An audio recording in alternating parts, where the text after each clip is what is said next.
right, everyone, welcome to today's episode of Words of the Wise. Today I have Chief Leonard from Belmont Abbey College PD. He has 38 years experience in law enforcement, and I'm really excited to have him as today's guest. So welcome to the show, Chief Leonard. Thank you so much for being here. Well, thanks for inviting me and thanks for the opportunity. Of course, we were talking offline a little bit about our tats. So we've got Yes. some tats on our arms. Yeah. I don't have the number that you do, but I have some very meaningful tattoos and I would get more, but I've been married for as long as I've been a police officer. My wife says no more. No more. That's the Yeah. line she drew. I was laughing with you offline because everyone always asks me, they're like, what's the meaning? And I really wish that I had something meaningful like you do, but really I was just 19 and wanted to be cool and completely covered my arms with kind of meaningless things. And so I always make a joke. I'm like, it means I was 19, Yeah. and didn't I really. And it's funny because I didn't get mine till a few years ago, and I always wanted one, and I could just never find that one thing that I thought, gosh, this is important enough for me to put on my body. And then my first tattoo, I tricked my wife into giving me an EKG rhythm on a little app I had. So my first tattoo is her heart rhythm on my chest, at my heart. But once I got that one, it's like the guy when he first stabbed me, he said, "Now you're part of us." And I I actually enjoyed the other ones I got. They don't hurt, but they were all meaningful, so it was kind of therapeutic.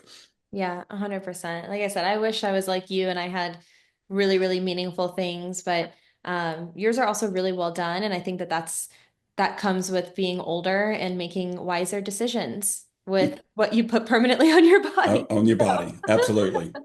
Well, 38 years, that is a long time to be in law enforcement, and I'm sure that you've experienced a lot of things throughout those 38 years. Are you willing to give us some background, how you got started in this profession, and maybe some of those experiences you had throughout the 38 years Uh, of. Absolutely. So it's kind of funny how I got started. Most people my age, and you can still see it on some of the streaming services, will remember a television show called Adam 12.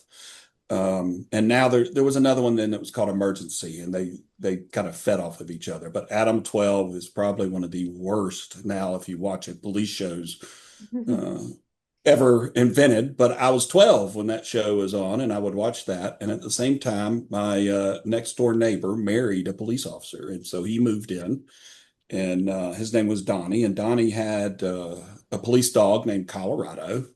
And so Colorado, we could go across the street to the school, which was next door, and throw tennis balls for Colorado. You would have never known that Colorado had a different side when he was on duty. But that had a big impact on my life. Just the stupid television show, but more so Donnie moving in next door and having somebody that I looked up to as a young man. When I joined policing, Donnie was still policing. He was still an officer with then it was the Mecklenburg County Police because the Charlotte Police and Mecklenburg County Police merged in '93, and Donnie and I are still friends, and so is his wife. They've moved to the mountains, but we're still friends. But that's kind of how I decided I was going to be a police officer. Um, when I graduated college or high school, I went to college. Graduated there 1 year early because of all reasons, I wanted to get married, and I wasn't going to get married till I had a college degree. So I graduated a year early, and my wife a semester earlier, and we got married. Funny stories. My wife always said she'd never marry a police officer, and she didn't. I got hired the day we came back from our honeymoon. So I'll kind of say, well, you lived up to that. You didn't marry a police officer, but I am one now. But she's been great. She's supported 38 years of this career, and quite honestly,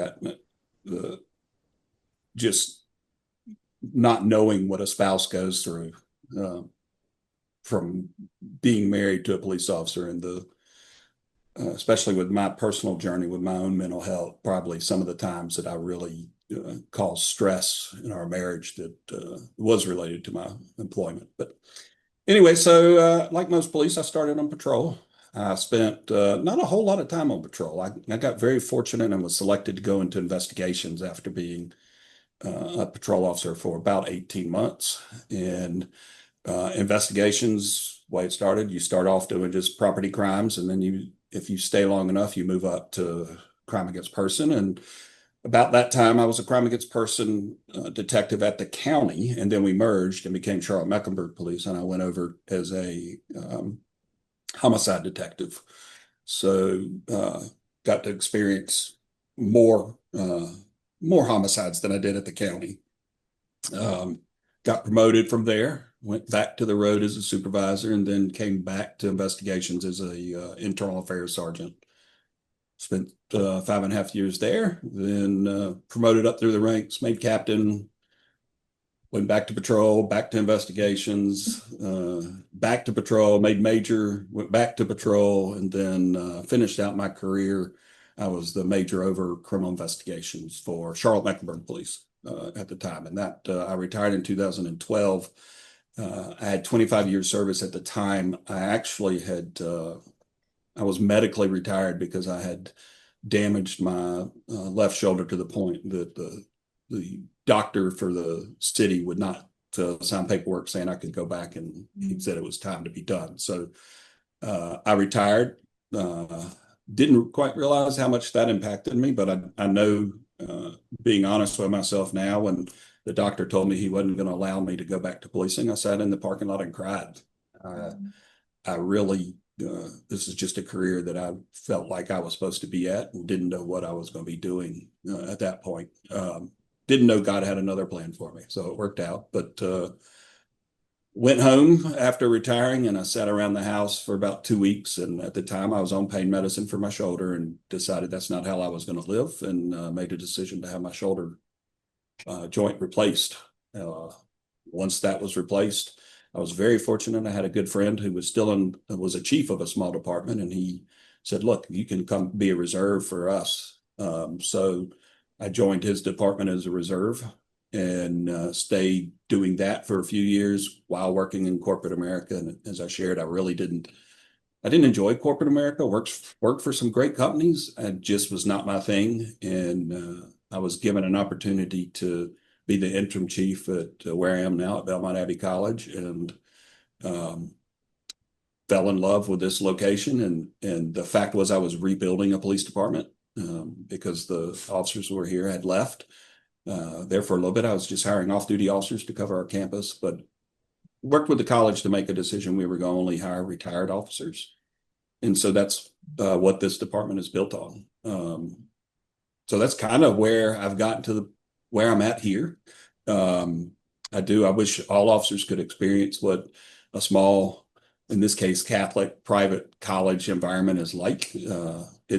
It's the best failed retirement job you can get as a law enforcement officer, because you're still helping people every single day. Especially these kids. They bring so much joy to what we're doing. And of course, they bring us donuts every once in a while and things like that too.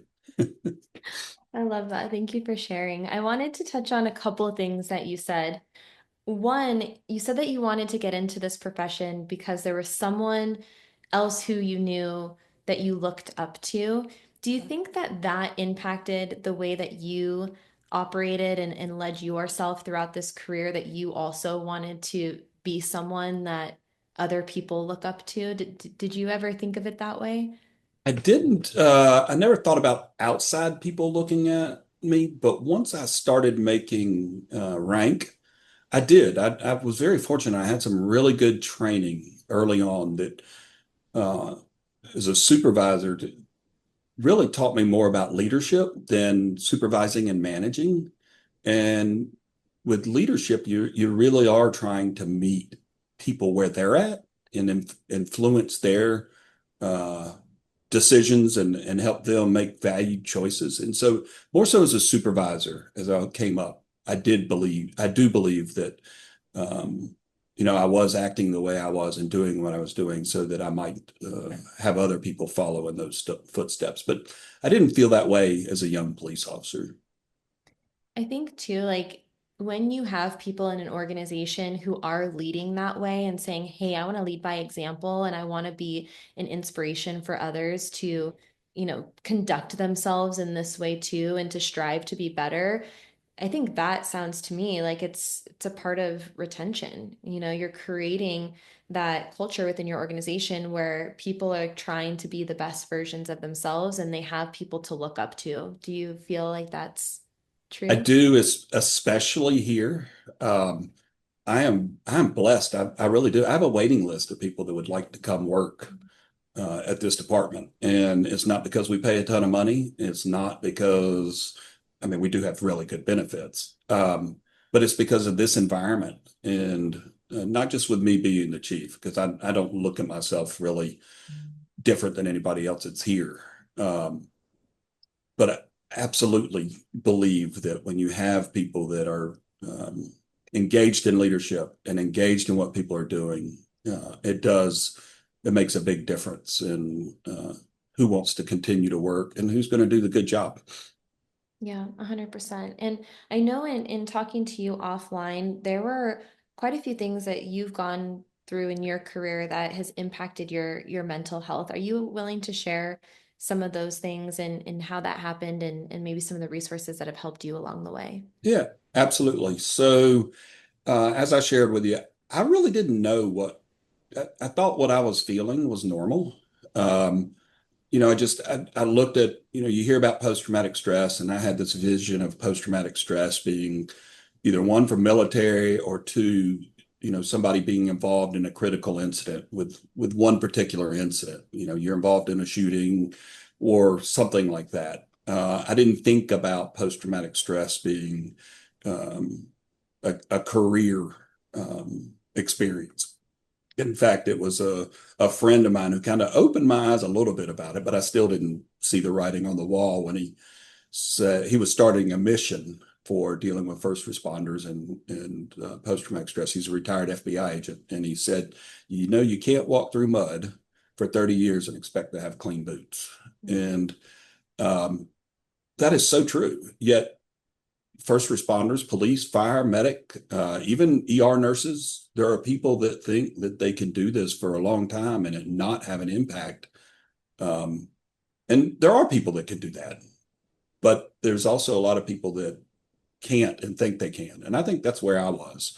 Mhm. Um, I Several years ago, when I was diagnosed with post-traumatic stress, I actually had a student jump off a dorm here, trying to kill herself. And when I responded over there, I'm also an EMT, so I responded over to help. And she had some broken bones. She wasn't going to die, but still afterwards, um, I just remembered this unbelievable feeling of dread that, personally, I thought I was done seeing that type of damage to the human body.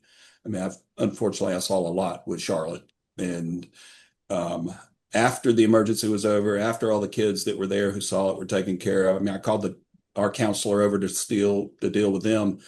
And then I had to walk around the corner and put my back up against the dorm. And I just was going, oh my gosh, why am I feeling like this? What's going on?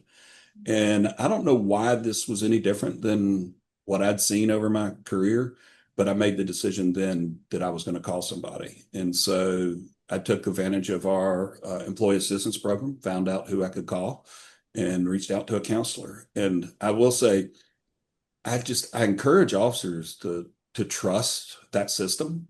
Um, Nobody knows, except now that I share it, nobody knows that I went to see a counselor. It's a private conversation. And the only reason I share it now is because I want other officers to know that it's okay. And we've heard that for years that we need to get rid of the stigma Mhm. of mental health, but we still don't get rid of it. And so, but anyway, so I started seeing a counselor. One of the things I remember, I mean, there were country music songs that could come on and I'd get depressed in my car and start crying, thinking, oh my gosh, my wife or my daughter's going to die. I mean, but I didn't know that that wasn't kind of normal. Right. Um, my kids, both of them, my son and daughter, when they were traveling, I'd be looking to see where they were, making sure they were on time, on track. And my wife would be coming home from work, and I know I was creeping her out because I didn't think she was going to do something she wasn't supposed to do, but she'd be pulled over at a gas station, and I'd be, oh my gosh, she's going to get robbed. Hmm. Um, so I went through that with the counselor, spent a good bit of time going through the counseling, and finally one day we were talking about a particular gas station that my wife had stopped at, and so he said, "Well, let's change the focus and we'll talk about the gas station." I said, "All right." He said, "What about that gas station? What do you know about it?" I hadn't even put two and two together, but that had been a gas station that we'd had a triple murder, and that's where the suspect bought the gasoline that he tried to burn the house down with. And it took the psychologist to really kind of start bringing out some of that type of thought that, I had no control over it. It was in my back, my subconscious, I guess. But so he diagnosed me with post-traumatic stress, and I still remember him saying, "You know what this is, don't you?" And I'm like, "No, that's why I'm here." And he got the book down and said, and read me the description. I can't remember if it's called complex or compound post-traumatic stress. But he read the description and said, you've been doing this so long that it's a compounding of years and years and years of seeing this, not one event. Continue to go through counseling with him, and then he suggested that I talk to my doctor, which I did, and my doctor put me on an anxiety medicine that quite honestly changed my life. I didn't know that that little pill could help me not have those fears again when my wife or daughter are traveling. And so um, there's no fear in going to get help. And as I shared with you, I had an officer who killed himself about 18 months ago. And he knew my journey with post-traumatic stress. And I knew from his experience, I just couldn't imagine that he wasn't suffering. And in the end, that post-traumatic stress caused him to take his own life. And I never knew um, that that's what was going on with him. And I still to this day wish I'd have had one more conversation with him to be able to ask more directly, "Are you okay?" So it's that's kind of been my journey for it. Now I will tell you a funny story about checking on my wife or my daughter driving home. Okay. So she was at UNCW and was she was married at the time. Her husband, they met in college and they lived down in Wilmington, North Carolina, and she was driving home. And as I would normally do before I was on medicine and knew what was wrong, I was checking her location, and she was out in the middle of nowhere. And so I called her and I said, "Katie," I said, "are you okay?" And she's crying and says, "No, I'm not." I said, "What's wrong?" She says, "I'm lost. There was a detour sign. I have no idea where I am." And I said, "Well, honey, you're not lost because I see you. So let me get you back to where you need to go." And she said, "Well, I was talking to my husband. I'll leave his name out because he blew this one." And Fumbled the he bag. basically he basically told her to calm down. So, well, that's not what you tell your wife when she's lost. But it was kind of a funny story because my paranoia, my fear actually caused me to call her at a moment when she truly did need some assistance. And I know from her being on the other side of that phone, just having somebody call and say, "Well, you're really not lost because I can see where you're at." And I got her back to the main road so she could come home safely. But so there are times that I think paranoia can help, um, but it's also got to be healthy. Uh, and checking on your child driving home 10 times in a 3 hour trip was probably not healthy. Well, you had a bird's eye view and you're able to help her out. So that was a good ending to that story. Yes. There were quite a few things that you mentioned that I'm hoping I can cover all of it. One, that the quote of "you can't walk through mud for 30 years and 30 expect clean years. boots. Yeah. I think that that is such a powerful statement because it makes total sense. It makes complete sense to me, that like you're gonna get dirty along the way, quote unquote. And so Yeah. like how can you prepare for that? How can you have resources that can help you? I also appreciate you having the vulnerability to talk about your experiences in hopes of breaking stigma because I still agree with you. I think that it's gotten a lot better, but I do still think that people are fearful of speaking up or speaking out and reaching for resources.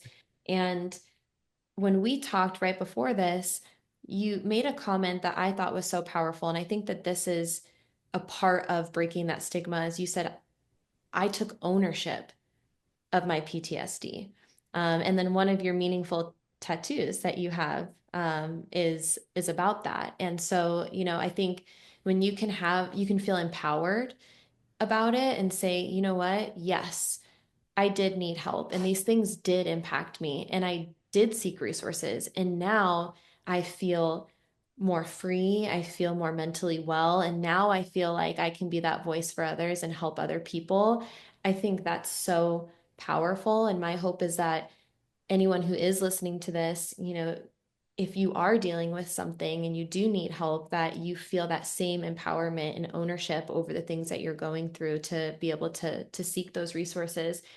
But the other thing you said, and this was in the context of your daughter, but I think that this could go for law enforcement and looking out for each other. But you said, you're not lost, I've got you, Right.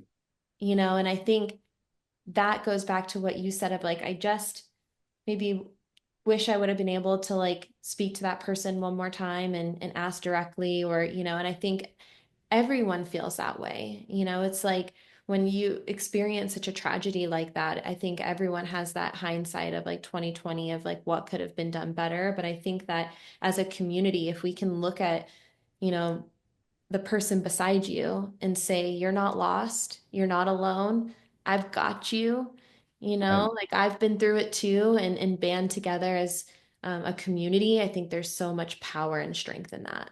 I absolutely agree. And I do deal with college students a lot here now, and I have the same message to them. I share my journey with them.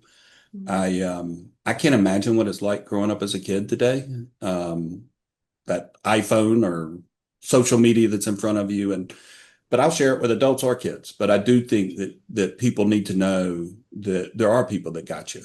Um, you sometimes you just need to make the first step, and many times in law enforcement, that step is not made timely, and you've either got to the point where you've started to impact your relationships outside of work, or you've started to impact your work. Mhm. And I've always been someone, I mean, even as a sergeant, I can remember telling people it's better that you recognize you need some help or need to make a change than it is for somebody else. Because if somebody else is recognizing it, then it's gone. It's not that it's gone too far, but there's clearly been missed opportunities. And I encourage people to, I now, one of the things I learned, I get a physical every year. I've gotten a physical every year probably since I was 21 years old. I mean, the insurance pays for it. Well, now I get a mental health physical every year. So even if I'm not in a position where I feel like I need to be going to see my counselor every week, um, I touch base with my counselor at least once a year just for check-in. I mean, if you're going to take care of your physical body, you need to take care of your mental health also, and especially for police officers. Most officers can retire after 20 to 30 years of service, and it's not just police. I feel very passionate about first responders, period. My twin brother is retired from Charlotte Fire, so I think all first responders need to be in a position where they're taking care of their mental health, and um, agencies are doing a better job of helping, but I still think we got a long way to go. Yeah. And again, like I appreciate you sharing everything and being that voice to talk to other people and to let them know that they're not alone and having that passion for wellness. I know that you said EAP helped you, talk therapy helped you. And one of the things that I've heard, and it's another analogy, I'm a big fan of analogies. I don't know why, like just the visualization of it. But when you said, now maybe I don't need to go and do talk therapy or EAP as much, but I still go once a year. I've heard this said a couple times. It's almost like your car, like every so often you need an oil change, or every so often like you need to replace the filters. How can you make sure that you're keeping everything running to the best of its ability? And so that was kind of the thing that I thought of, is like, hey, like there's ongoing maintenance that's required of us, whether that's getting a physical, going and having a therapy session once a year, just to check in and make sure everything is, operating to the Yeah, best we and can. I think if departments, yeah, actually, when I was going to grad school, I thought about doing my thesis on um, officer wellness, and in particular, officers getting help after being involved in um, critical incidents. And back then, there were still departments that didn't require people to go get checked, and now most do. Mhm. But just like checking your car, if you don't check it, you're going to find yourself on the side of the road trying to call somebody for help. And as the same analogy, talking about it's too late when somebody else notices the problem. If you're sitting on the side of the road with a broken down car, it's too late. You're now in that spot. And, um, I don't know. Um, I do wish that departments required people to get a yearly mental physical. But you got to have really good plans in place and procedures in place so that that employee feels very protected as they're going through that process. Um, but I'm with you. I think it's like your car. You got to take care of it. And I think it's all about creating a safe space for people to know that, like, it's confidential. You're not going to lose your job. Everyone's doing it. This doesn't mean that you're broken. And I do know a lot of agencies that are implementing that as like a mandated annual checkup. Obviously, not everyone, but I think that is something that's gaining momentum. Um, I will say that I think it's 50-50 on like reception Right. to that, but I see wellness as safety training. I really do. Like, I think that if you have to do annual training or consistent training to stay current with firearms and defensive tactics and different things within policing, that there should be something in place that also makes sure that from a mental perspective that you're, you know, current, like you're good. Absolutely. Yeah. It's so you mentioned the training, and I just think of especially when you're a young officer, and still some today, especially with the active violence that goes on. There are many times in your mind you run through, okay, if this happens, this is what I'm going to do. If I'm on a traffic stop and a person pulls a gun, I'm going to, pull my gun, but I'm going to seek cover and I'm going to do this, this, and this. Training your mind in the same way is very important. So, what are you going to do if you haven't thought about what's going to happen to you if you're involved in that critical incident afterwards? Mhm. How are you going to address um, your family? I mean, it's interesting. Charlotte had put out some videos of officers that were involved in shootings, and afterwards, the officers were really good in sharing, letting the video be public. And there was one particular officer who called his wife right after the shooting, and he is in tears, and he's just, it made what he was going through normal. Mhm. And if you don't think about and train, we do, I think, a good job training for that bad situation, but we don't do a good job of training our minds for that immediate after impact that could happen. And if you train for that, just like training for that traffic stop, you're trained to win, then you win that battle too. 100%. And I mean, it all circles back to, mental resiliency, mental training. The more you can train yourself mentally, the stronger you're going to be mentally, right? It's a practice, and there's so much science behind it. And I agree. I think that there's obviously going to be proactive and reactive measures when it comes Right. to mental health. But I think that if you can make sure that you have both and prepare yourself mentally and practice that consistently, then you're going to be set up for success. And then there is that growth afterwards, right? You're able to process it better, quicker, learn from it, and then ultimately, grow from that. And that's where that PTG, that post-traumatic growth concept comes in, is how Right. can you take these and then learn how to grow and recover from that. I did want to talk about one thing that you said I thought was really an interesting take. You mentioned your wife and how supportive she's been, throughout the years of being a solid partner for you. And then you said that maybe you didn't realize what spouses had to go through, being married to someone in law enforcement and going through that journey with you. How important do you think it is to have a solid support system outside of the job? And how do you think that organizations can maybe do a better job of supporting home wellness and, wellness resources for spouses? Yeah, so it's interesting. Departments, there's this everybody talks about home life balance. Mhm. Uh, but unfortunately it's a lot of people don't mean it. It's kind of a buzzword. And so departments, I mean, I can remember going to some executive leadership training and they're talking about, oh, you got to make sure you got the home balance. Well, at that time I was coming in for every homicide that happened in the city of Charlotte. So there was no home life balance. So it didn't sit like that. So I'm not sure uh, how you improve that, to be honest with you.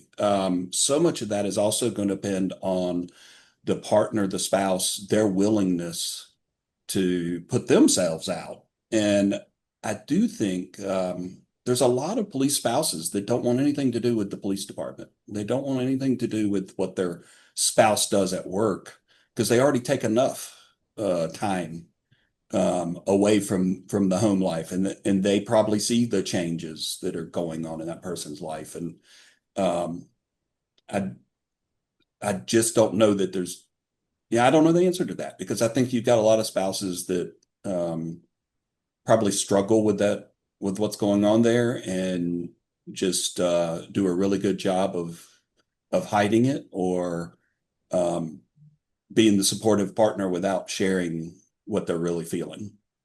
Yeah, and we know it's tough on them. I had this. I'll tell a funny story, kind of in like the light of everything. But I had an officer. He was local, and he came up to me one day, and he goes, he's like, I'm not into yoga or mobility or like any of that stuff, right? He comes up to me like very blunt, which I love that. I love the straightforwardness of people in law enforcement. I think it cracks me up, but it's also you know where you stand, right? There's no Right. like sugarcoating or like wondering. And he's like, you know what? I'm not really into that kind of stuff. He's like, but I shared it with my wife. And now she's less stressed dealing with me. So now we're both happy. And we had like a good laugh about it, and it's like, we know that they're stressed and that they're going through things and they're fearful when you're, out on the streets and, they want to make sure that you're coming home and they want to be supportive of you. And I'm sure it's challenging when they see you struggling, and needing that support. So I do think that it's important to consider it. What are some things for people maybe who are receptive to it? Because you can't get everyone all the time. And if there's people like you said that Right. don't want anything to do with it, then it's the same in policing. There's gonna be some people that are like not receptive at all. Right. But for those who are, maybe what are some of those resources that we can have available to them as well? Because we want to make sure that we keep that home family unit intact so that when you do retire, which you retired and then came back. Failed Yeah. retirement. But when you do retire, you still have a home to go to and a support system there. So I appreciate that feedback.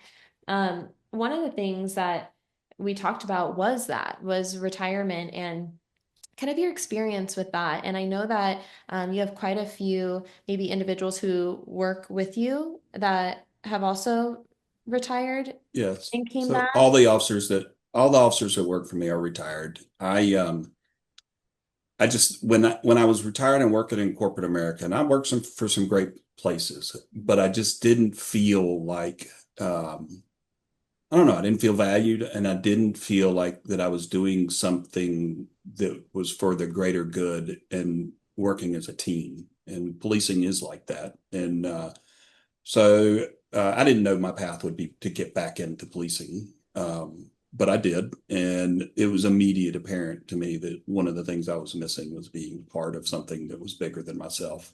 Mm. And I found in hiring retired officers, I found a lot of people that are like-minded. They still have something to give. Yeah, we're old, but in our current in our current role, it's interesting. If something bad happens, I got a great team. We're going to take care of what happens. But most of the time, it's not that way, and I got a great team to really be moms and dads and with badges and guns to these kids. And um, to me, having people that enjoy what they're doing and are doing it because of a calling to serve others. I couldn't ask for a better group of people that I work with. Our department, we have a lieutenant with the highway patrol who's staying with us a little bit. We do this every once in a while because in North Carolina, when troopers get moved, sometimes their family stays back home because it may be a temporary move. And so I think this is our fourth highway patrol member that stayed with us because we have a bunk room in our office and the college lets us feed them for free and we have workout places for them. So it's a really good gig if you've got to be someplace. And the trooper lieutenant who's staying with us right now just said the other day, I love your crew. And of course, I'm trying to recruit him for when he retires to come join us. But it just to me, it's a testament of who's working here, and it's not me. I mean, I'm just blessed to have been the one who got to hire these people, but it is the fact that an outside agency person is talking about the crew that's working here is so meaningful. So I'm blessed. I really am. Well, and I think that I think the goal would be to have more people in the first responder profession that truly love what they do, and I think that that's a testament to wellness too. It's like if you have people who want to be there, that's retention. But then they're Absolutely. also going to be inspiring the younger generation to stick with the job for, 20, 30, 38, Yeah. maybe 45. We'll see, when Yeah. We'll see. you decide. But, I was talking to someone recently and they were saying how what they're seeing is, people aren't staying on the job as long as they used to. It's now like 10 years or, maybe 15 years and they're leaving because they can't um, handle the stress or the culture within the organization or whatever it is, and they're choosing an entirely different career path. And I think if you can create a supportive environment, a culture of wellness, then people are going to want to stay and they're going to want to be in the career for a long time and they're going to inspire other people. And it has to all start with that wellness piece. And you had said earlier, like the badge, and you're going to have to repeat this to me, but you said like the badge isn't who you are, but it's who you're serving and who you're surrounding yourself with. It was something along those lines. And I Yeah. That's think, that's what's more important. yeah. Is what you're doing and who you're doing it for and enjoying what you're doing. Mhm. Uh, my wife probably wouldn't like it, but if, tomorrow I needed to go out on patrol, suit up and go play police officer, I would still enjoy it. I love the interaction with people, helping people, good days or bad days. But that's how most police are. Um, we see a lot of the negative.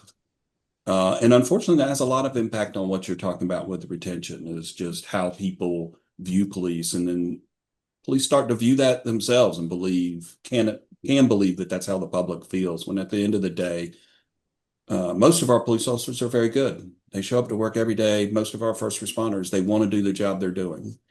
And the same thing for the public. Most of the public is really good and they love their police. Doesn't mean everybody doesn't have a bad day. But to me, you got to enjoy that. If you don't, I've stood in front of rookie schools and talked to them and said, look, if you don't think this is what you want to do, change your mind today. Don't get here and be here 3 years and go, gosh, what did I sign up for? Well, there's going to be some people that's the case, but you're investing a lot of time to be in that chair. invest that same time when you get done being in that chair to do the job that you want to do. And I think always the negativity and the negative voices are always going to be the loudest ones, and you have to be able to tune them out in a sense. And I know that's easier said than done, but I do think that it's it is easier to focus on the negative than it is to have a mindset of gratitude and positivity. But I think that you can choose, how you want, who you want And to be within the organization. And are you going to be someone who is choosing to see the positive and who's choosing to spread positivity, or do you want to be the opposite? And I think that unfortunately it is usually the negative voices that are the loudest, but um, I think that you are an inspiration, someone who 38 years into it still really enjoys what they're doing, and you've been through a lot and you are still sitting here. And I think that that is also a display of like, you are not broken. If you go through things and you need support, and you're diagnosed with PTSD, you can still do this job and you can still do it well and you can still love what you do. And there's still light and love and gratitude and all the things. So I appreciate you sharing and being that inspiration for others, because I think that that's contagious. I think well, I appreciate that. And I do hope anybody listening to this, especially our first responders, wherever you are in your career, don't be afraid to get help. I mean, I'm a living example. I have post-traumatic stress and I have depression that's related to that. But I'm not dangerous. I still have my job. I still carry a gun. Uh, I'm still able to serve, which is, kind of what I signed up to do. And so don't be afraid to ask for help and trust the process. Trust that your EAP is private, or trust that if you go to a counselor through your insurance, it's private. Obviously there are some rules, um, but unless you're expressing the fact that you're going to kill yourself, then you're you're pretty much protected. And then obviously the doctors have to make the decisions with that. But at the end of the day, if that's where you are, get help anyway, because your life is more important than anything else that's going on. If you're feeling that low, uh, don't be afraid to go tell somebody and get help. 100%. And I know that this might be a little repetitive, because I think that you just shared the best words of wisdom. But I do always ask the same question at the end of every podcast. So if there's anything else you want to share for anyone who's younger in their career, maybe something wellness related that you wish you would have known earlier, or a resource that you wish you would have taken advantage, or maybe something that you did do that really helped you, words of wisdom for someone who's younger in their career.